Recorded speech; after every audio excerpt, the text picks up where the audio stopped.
Class 10 के सभी बच्चों का आज की वीडियो में बहुत बहुत स्वागत है। बच्चों, आज आपका पहला पेपर था, 22 फरवरी है और आज आपने हिंदी का पहला पेपर दिया है। मुझे उम्मीद है कि आप लोग बहुत अच्छे से और बहुत ही विश्वास से दिए होंगे पेपर। आपका पेपर अच्छा गया होगा, उसका रिजल्ट भी बहुत ही अच्छा आएगा बाबू।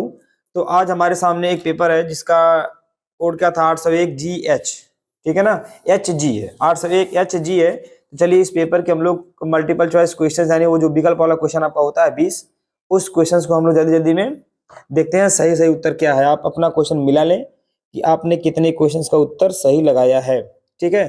तो चलिए क्लास को शुरू कर लेते हैं। आपके सामने पहला प्रश्न है, वैदेही वनवास के रचनाकार हैं कौन है? वैदेही वनवास के रचनाकार कौन है? तो आपको बस हम सही सही उत्तर बताते चलेंगे ज्यादा टाइम ना लेते हुए, ठीक है ना। तो इसका सही उत्तर है हरिऔध, यानी कि अयोध्या सिंह उपाध्याय, हरिऔध। इसका सही उत्तर है ऑप्शन नंबर सी, ठीक है। चलिए आगे देखते हैं। क्वेश्चन नंबर दूसरा क्या है, प्रयोगवादी कवि हैं, प्रयोगवादी कवि कौन है? दूसरा प्रश्न है, इसका सही उत्तर है विकल्प नंबर बी, कौन है? अज्ञेय। प्रयोगवादी कवि अज्ञेय हैं, ठीक है। चलिए आगे देखते हैं प्रश्न नंबर 3, भाव विलास, भाव विलास के रचनाकार हैं, भाव विलास के रचनाकार हैं देव। कौन है बाबू? विकल्प नंबर ए सही है, देव इसके सही उत्तर हो जाएंगे, ठीक है। चलिए आगे देखते हैं अगला प्रश्न क्या है। प्रश्न नंबर 4 क्या है बाबू, छत्रसाल दशक किसकी रचना है? तो छत्रसाल दशक के रचनाकार हैं भूषण, यानी कि विकल्प नंबर सी इसका सही उत्तर है, ठीक है। चलिए आगे देखते हैं प्रश्न नंबर 5 क्या है, कला और बूढ़ा चांद के रचनाकार कौन है?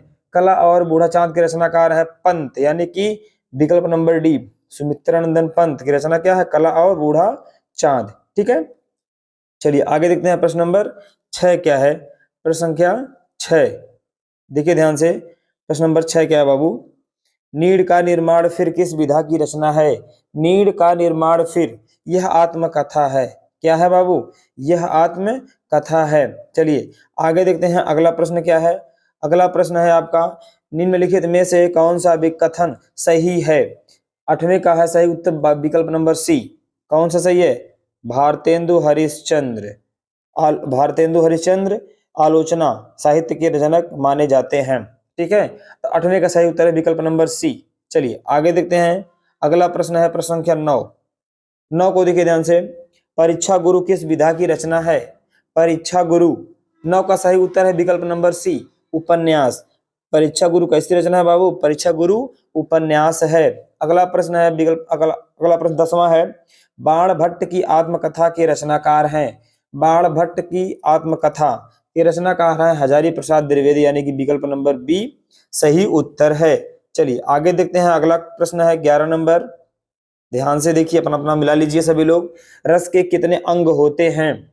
रस के कितने अंग होते हैं? विकल्प नंबर 20 का सही उत्तर है 4 अंग होते हैं, रस के 4 अंग होते हैं।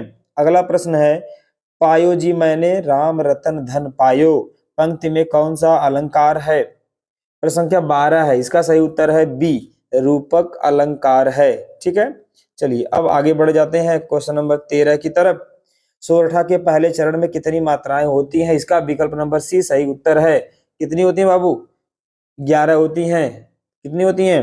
11 होती हैं। चलिए आगे देखते हैं। अगला प्रश्न है 14 नंबर, निर्दय, निर्दय शब्द में प्रयुक्त उपसर्ग है। निर्दय शब्द का सही उत्तर है सी, यानी कि नीर।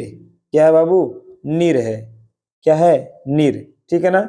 चलिए आगे देखते हैं प्रश्न नंबर 15, नीलगाय में कौन सा समास है? कर्मधारय, द्वंद्व, द्विगु या फिर बहुब्रीहि समास।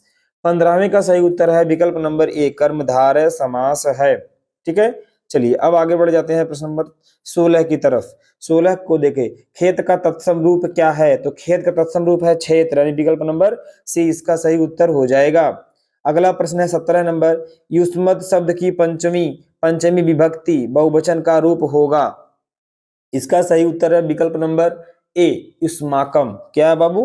युष्माकम इसका सही उत्तर है।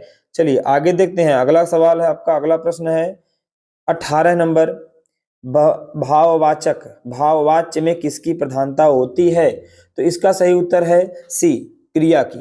किसकी होती है बाबू? इसमें क्रिया की प्रधानता होती है। 18वें प्रश्न का सही उत्तर है विकल्प नंबर सी, क्रिया की प्रधानता। आपका प्रश्न है 19 नंबर, ध्यान दीजिएगा, वाक्य के कितने तत्व होते हैं? तो वाक्य के कुल 2 तत्व होते हैं। विकल्प नंबर ए इसका सही उत्तर हो जाएगा। चलिए आज का ये लास्ट सवाल, आपका अगला अंतिम प्रश्न है ये, अविकारी पद को अन्य किस नाम से जाना जाता है? तो इसका सही उत्तर है विकल्प नंबर बी, अव्यय पद। ठीक है ना। चलिए ठीक है, फिर मिलते हैं अगली वीडियो में।